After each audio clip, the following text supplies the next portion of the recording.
Hello दोस्तों, नमस्ते। कैसे हैं आप सब?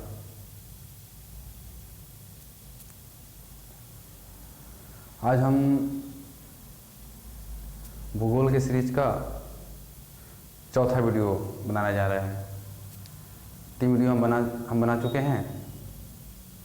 पहला देशांतर रेखाएं, दूसरा अक्षांश रेखाएं, तीसरा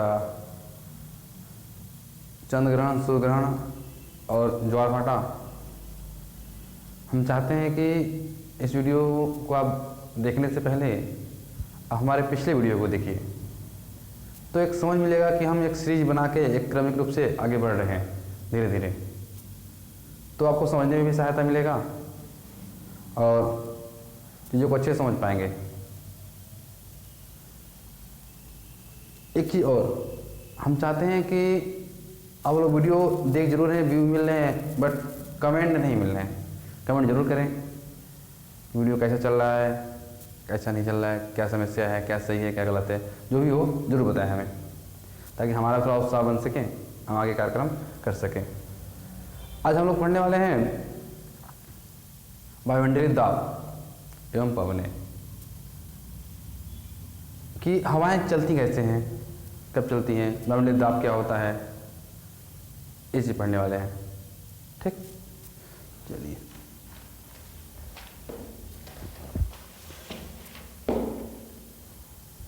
वायुमंडलीय दाब एवं पवनें।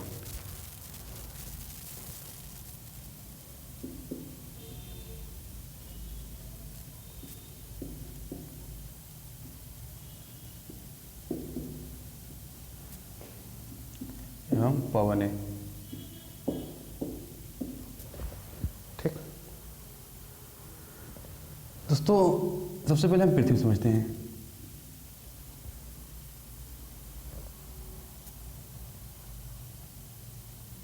जब भी हम वायुमंडलीय दाब या पवनें समझेंगे तो इसका संबंध प्रत्यक्ष रूप से अक्षांश रेखाओं से होता है,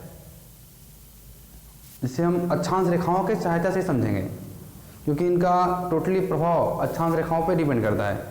ये सबसे पहले हम समझते हैं कि वायुमंडलीय दाब होता क्या क्या है, कहाँ कहाँ होता है। साधारण सी बात हम समझ लें हम तो वायुमंडल में दाब पृथ्वी के भिन्न भिन्न क्षेत्रों में भिन्न भिन्न तरह का वायुमंडलीय दाब पाया जाता है। उसके आधार पर उसको हम नामकरण करते हैं। पहले समझ लेते हैं। सबसे पहले होता है 0 डिग्री अक्षांश।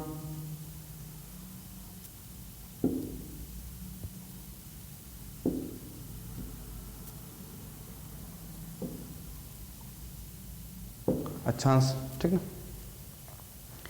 ये मेरा बेस होता है। पृथ्वी के में हवाओं का चलना, वायुमंडलीय दाब बना, सब कुछ वैसे ही होता है। समझते हैं 10 डिग्री।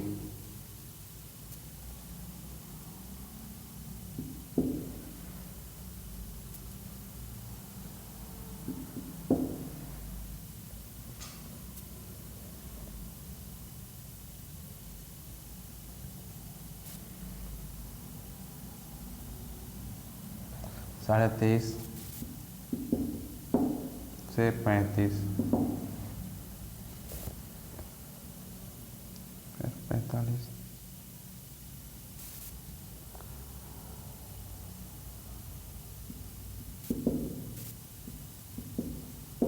66, फिर इस तरह दोनों को लड़ते हैं।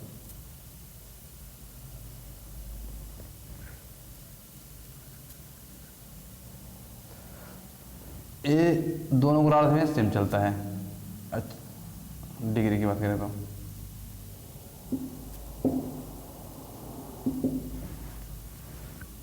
45,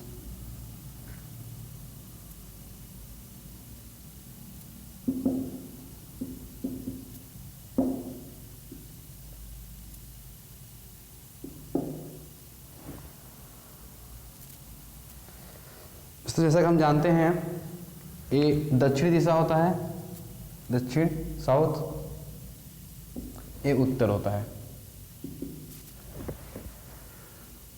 0 डिग्री अक्षांश अर्थात विषुवत रेखा,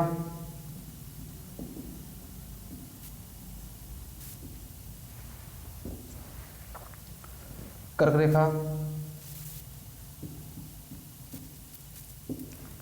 मकर रेखा, ठीक।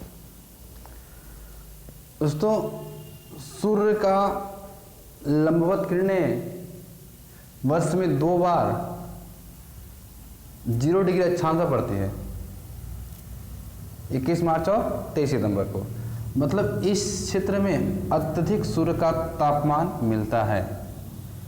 अगर सूर्य का तापमान अत्यधिक मिलता है, इसका सीधा संबंध है कि हाँ उच्च तापमान होगा। तापमान क्या होगा? उच्च। इसके पहले एक बात और समझ लेते हैं हम, तापमान और दाब।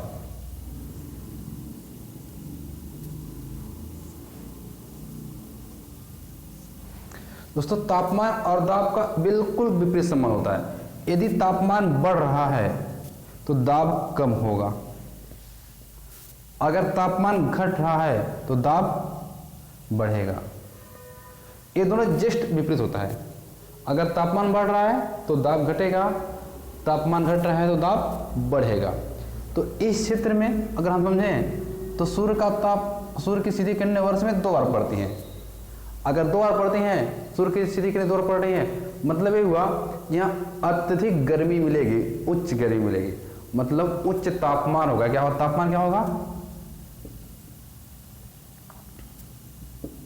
तापमान उच्च होगा। अगर तापमान उच्च हो रहा है तो दाब क्या होगा? निम्न होगा। दाब क्या होगा? निम्न होगा, निम्न होगा। इसी कारण ऐसे बोलते हैं विषुवत रेखी न्यून वायुदाब क्षेत्र।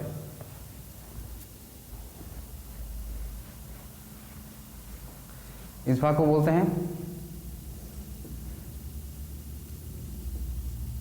विषुवत रेखी निम्न वायुदाब क्षेत्र।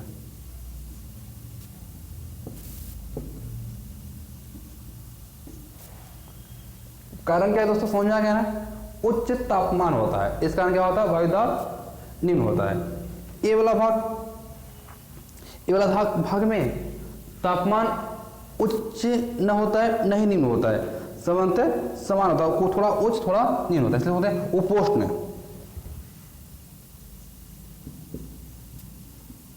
उपोष्ण। उपोष्ण उच्च वायुदाब। इसके तुलना में यहां वायुदाब उच्च होता है, ठीक। फिर आगे आएगा विषुवती उपध्रुवीय, विषुवती नहीं उपध्रुवीय।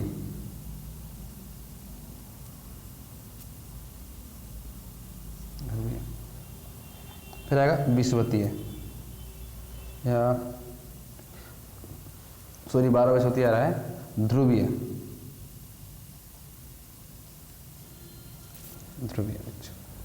ठीक, ये दोनों गोलार्ध में सेम चलता है। इस गोलार्ध में सेम चलेगा, यहाँ पे भी चलेगा। मतलब हम एक तरफ लिख रहे हैं, दोनों तरफ समझिएगा, ठीक ना। जैसे उपोष्ण उच्च वायुदाब, उपध्रुवीय ये वाला बेल्ट है 45 डिग्री से 66.5 डिग्री तक, ये होता है 90 डिग्री के आसपास ध्रुवीय, ठीक है दोस्तों।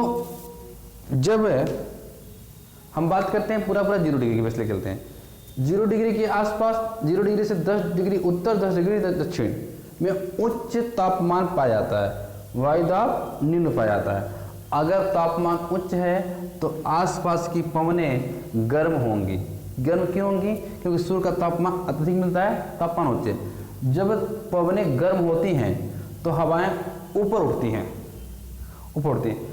क्यों? क्योंकि हल्का हो जाती हैं। कोई भी फिजिक्स में पढ़े होंगे कि कोई भी चीज़ें गर्म होने पर हल्का हो जाता है, हल्का होता नहीं, वो ऊपर उठने लगता है। मतलब गर्म चीज़ें हमेशा ऊपर उठती हैं। तो यहाँ पर हवाएं क्या होती हैं? गर्म होती हैं, गर्म होने के कारण ऊपर उठती हैं। जो हवाएं ऊपर उठती हैं कुछ ऊपर जाएंगी, कुछ ऊपर जाती हैं। तो एक चीज़ साथ में और भी चलता है, हम लोगों ने पढ़ा होगा आगे चल के, ये आगे पढ़ेंगे, क्या कहते हैं कि जब वायुमंडल पढ़ेंगे, क्षोभ मंडल, समताप मंडल, आयनमंडल, तो पृथ्वी के ऊपर जब जाएंगे तो मिलता है, सबसे पहले मिलता है क्षोभ मंडल। क्षोभ मंडल की अपनी एक विशेषता होती है। विशेषता ये होती है दोस्तों कि क्षोभ मंडल में ऊपर जाने पर 165 मीटर ऊपर जाने पर 1 डिग्री तापमान कम होता है।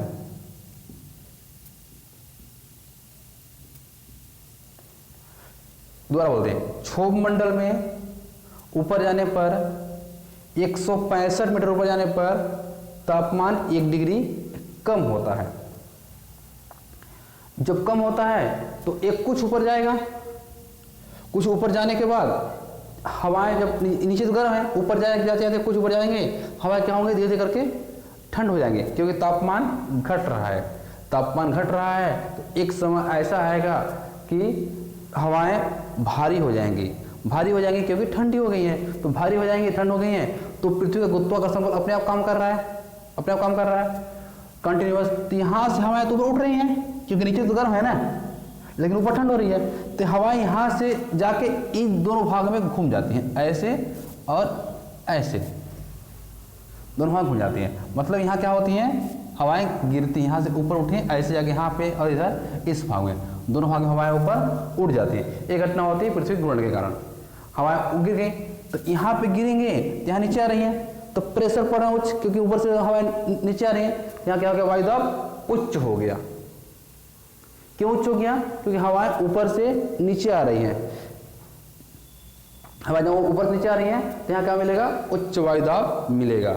जब उच्च वायुदाब है तो तापमान अपने क्या हो जाएगा, निम्न। ये हम समझ चुके हैं अपने पहले ही, ठीक। जब हवाएं यहाँ आएंगी, ऊपर से उठी और फिर नीचे गिर रही हैं, दोनों ही गोलार्ध में हवाएं क्या हो रही हैं, ऊपर से नीचे गिर रही हैं। जब हवाएं नीचे गिरती हैं तो यहाँ घूमी, इस भाग में हवाएं कुछ घूम जाती ऐसे, कुछ ऊपर कुछ नीचे, कुछ ऊपर कुछ नीचे, कुछ दोनों भाग में यहाँ ऐसे।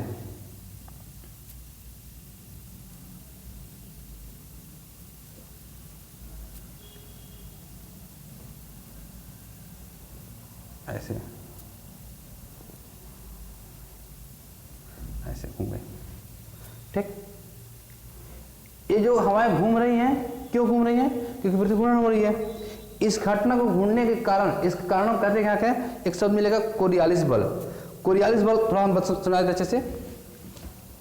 कोरियालिस बल, इसके निर्माण के लिए तापी के साथ साथ गति कारण भी उत्तरदायी होती है। मतलब गति मतलब पृथ्वी का गति, ठीक ना। विषुवतीय निम्न वायुदाब क्षेत्र से ऊपर उठी हवाएं, विषुवतीय निम्न वायुदाब क्षेत्र से, इस वाले क्षेत्र से ऊपर उठी हवाएं वायुमंडल में ध्रुवों की ओर प्रवाहित होती हैं। बस बिल्कुल सेम आ रहा है, परंतु पृथ्वी के घूर्णन बल के कारण पूर्व की ओर विक्षेपित होने लगती हैं। इस बल को सबसे पहले फ्रांसीसी वैज्ञानिक कोरियालिस ने बताया था। ये जो हवाएं ऊपर उठ रही हैं, घूम रही हैं ऐसे, इस चीज को क्या कौन बताया, फ्रांसीसी वैज्ञानिक कोरियालिस ने बताया। इसी कारण इसे कोरियालिस बल भी कहा जाता है कि हवाएं ऊपर उठी, यहाँ से निम्न वायु क्षेत्र से ऊपर गई और घूम गई, क्या हुआ, कोरियालिस बल पड़ा, ठीक।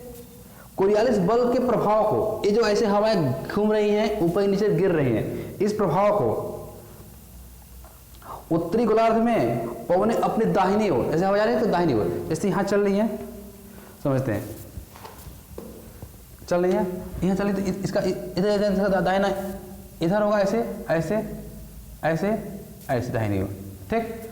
और दक्षिण गोलार्ध में बाएं ओर ऐसा होगा, ऐसे होगा, ऐसे ऐसे ऐसे बाएं ओर,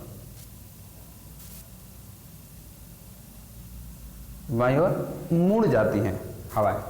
उत्तरी गोलार्ध में अपने दाएं ओर और दक्षिण गोलार्ध में बाएं ओर मुड़ जाती है।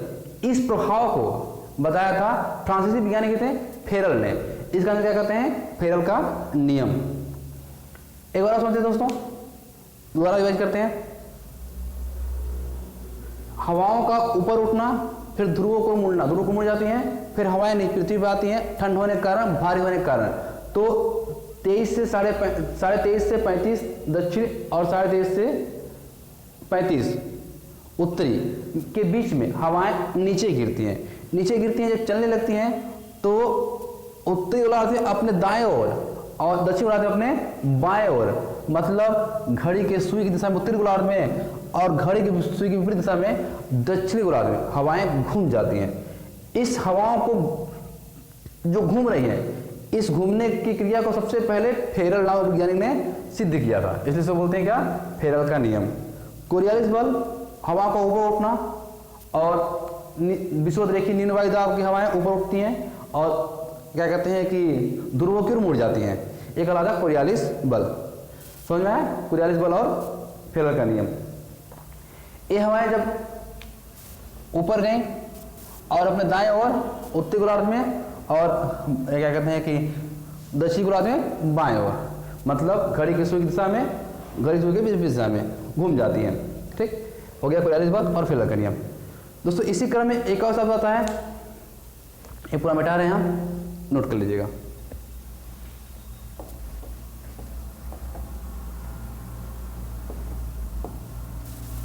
चित्र मिटाते हैं, पवन है। यहां जब आती है तो इन पवनों का नाम बोलते हैं व्यापारिक पवन,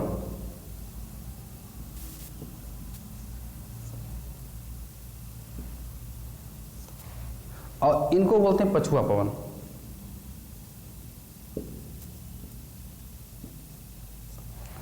ये वाले आपको, ये वाले आपको सेम दोनों गोलार्धों में व्यापारिक पवन,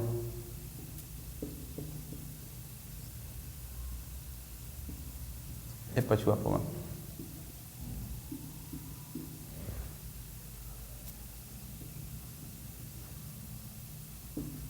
इधर एक हवा इधर आएंगे,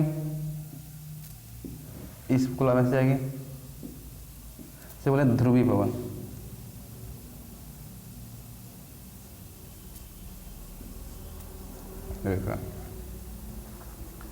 दोस्तों अगर बात करें व्यापारिक पवन और पछुआ पवन, इनमें क्वेश्चन सिर्फ ये आएगा, साधारणतः क्वेश्चन आएगा कि व्यापारिक पवन और पछुआ पवन चलती कहाँ से है।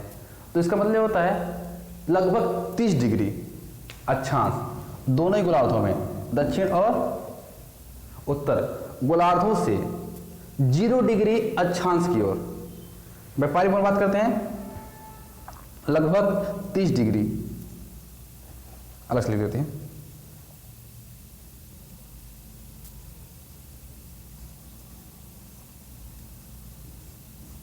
तीस डिग्री से 0 डिग्री अक्षांश की ओर दोनों ही गोलार्धों में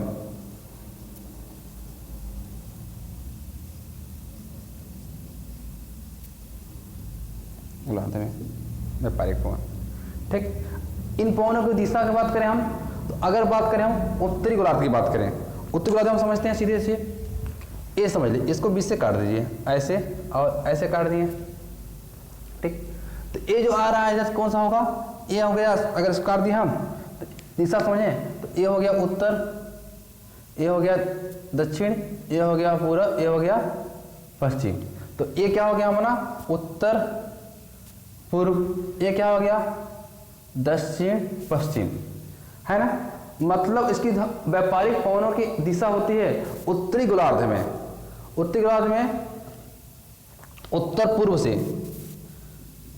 नॉर्थ ईस्ट से साउथ वेस्ट, दक्षिण पश्चिम की ओर, दक्षिण पश्चिम की ओर दिशा होती है। किसमें, उत्तरी गोलार्ध में।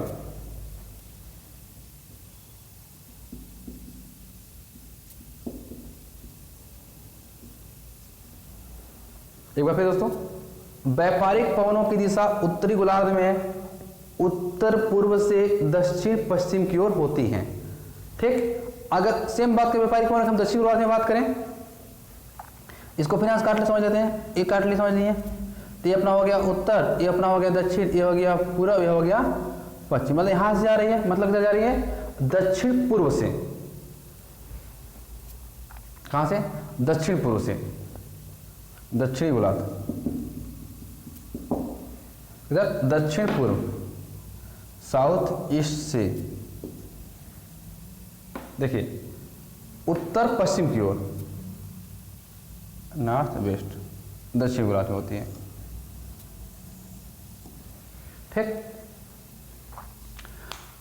व्यापारिक पवनों की दिशा की बात करें तो उत्तरी गोलार्ध में उत्तर पूर्व से दक्षिण पश्चिम को चलती हैं और दक्षिण गोलार्ध में दक्षिण पश्चिम से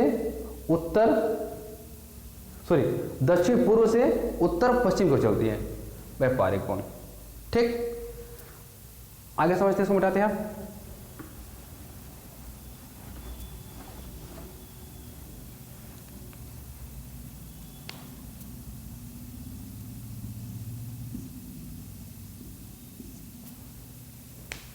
अब समझते हैं पछुआ पवन।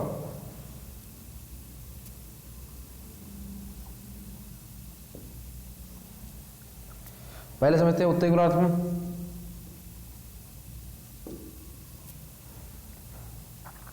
दोस्तों ए इसको यहां से काट लीजिए जैसा समझने के लिए।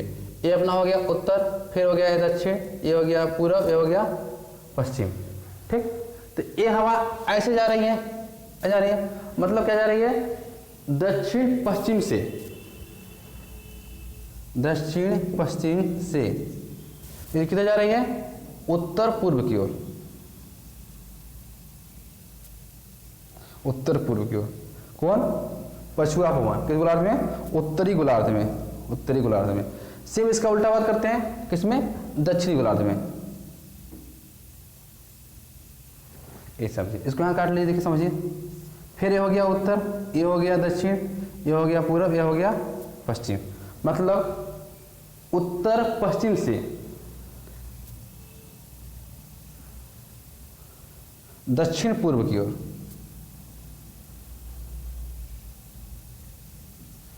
ठीक, ये समझ लीजिए,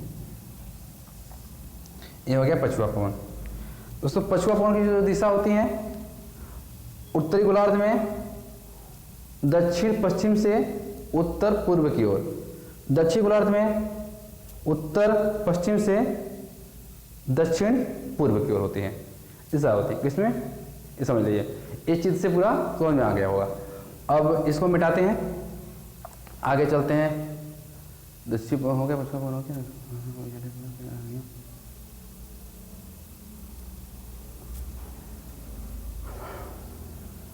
इसको एक बार स्क्रीनशॉट ले लीजिए आप, फिर इसको मिटाएंगे।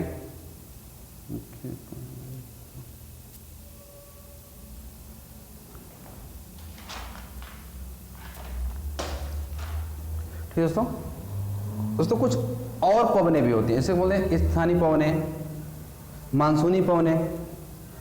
एक शब्द आता है मानसूनी पवनें। मानसूनी पवनें वो पवनें होती हैं जिन पवनों के कारण मौसम में परिवर्तन होता है या मानसून का आना या जाना होता है, उन्हें मानसून पवन होते हैं। स्थानीय पवन होती हैं, स्थानीय पवन दोस्तों किसी विशेष स्थान पर उन पवनों का अलग अलग नाम होता है, अलग अलग महत्व होता है। तो संपूर्ण विश्व में दो तरह की पवनें मिलेंगी, गर्म और ठंडा। इसका एक मोटा सा परिचय देते हैं हम, थोड़ा सा, बाकी समझिएगा। आपको फैक्ट बेस पे किसी बाद उसकी वीडियो बना लेंगे हम, देख लीजिएगा। जो भी हवाएं, ध्यान दीजिएगा, विषुवत रेखा से ध्रुव की ओर जाएंगे, इसको पूरा मिटाते हैं, ठीक ना।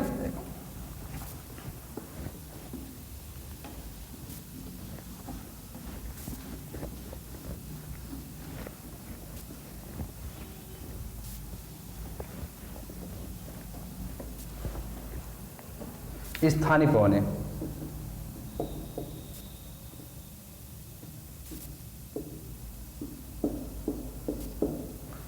दोस्तों जो हवाएं, लिख लीजिए परिभाषा स्थानीय पवनें में, जो भी हवाएं विषुवत रेखित प्रदेश से ध्रुवों की ओर या पोल की ओर हवाएं चलेंगी, वो हवाएं गर्म हवाएं होंगी। इसके पीछे कारण यही है कि विषुवत रेखित प्रदेश में उच्च तापमान मिलता है। दूसरा, नंबर 1 था। नंबर 2, वे पवनें जो 90 डिग्री अक्षांश या पोल या ध्रुव से विषुवत रेखित प्रदेश की ओर चलेंगे, वो पवनें ठंड होंगी। क्यों? क्योंकि पोल की ओर हमेशा ठंड होता है, ध्रुव की ओर हमेशा ठंड होता है। क्यों? क्योंकि सूर्य का प्रकाश नहीं पहुंच पाता है। ठीक, इसके बहुत सारे फैक्ट होंगे, बहुत सारे हवा आएंगे, सिन्यूक आएगी, फाउन आएगा, ठीक, वो सब पढ़ लेंगे हम फैक्ट बेस में, वो छोड़ते हैं। इसमें एक चीज और छूटा हुआ है जो थोड़े से हम बता देते हैं फास्ट शॉर्ट में।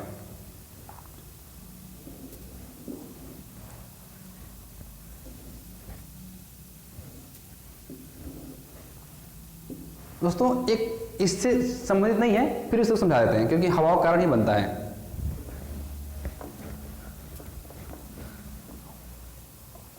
दुनिया में आप देखें तो मरुस्थल का निर्माण पूरे विश्व में बड़े मरुस्थल 30 डिग्री अक्षांश के समथिंग या लगभग ही पाए जाते हैं।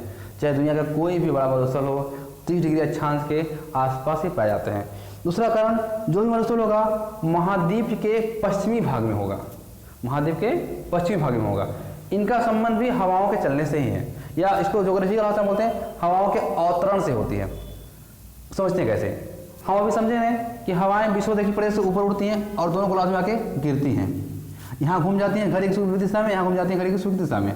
ठीक, हवाएं घूम रही हैं तो यहाँ से हवाएं जो उठी हैं, गर्म हवाएं उठी हैं, हल्की थी, नीचे गिर रही हैं, भारी हैं, हवाएं भारी होकर गिर रही हैं क्योंकि ठंड हो चुकी हैं।